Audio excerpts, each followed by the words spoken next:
Good morning, it's Pastor Curt here, and I'm not a person that minds really engaging on the issues. I like that.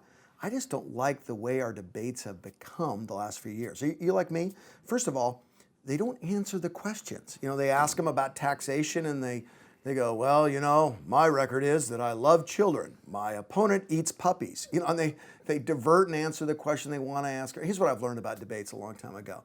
Debating only proves who's the better debater.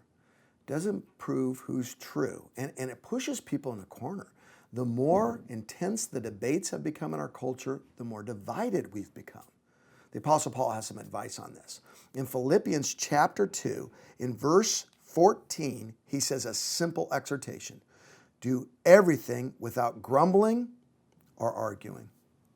Do everything. In the Greek, you know what everything means here? It means everything.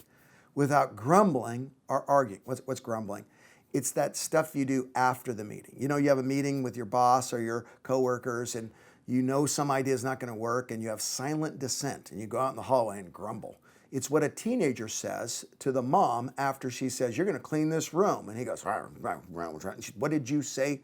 That's grumbling. Grumbling is when we hold in our dissent. You know what you have to do? You can't hold it in and you can't let it out in anger.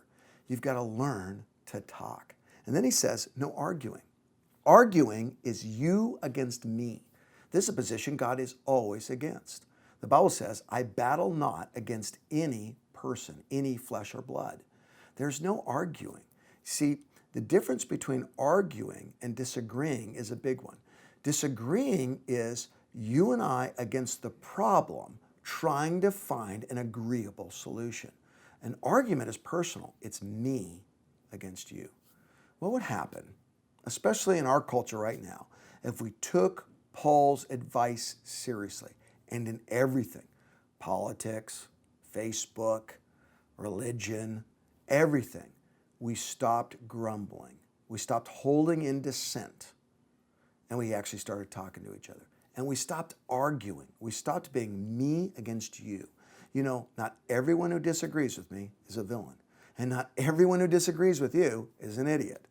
What happened if we started saying, you and I, trying to find an agreeable answer to the question?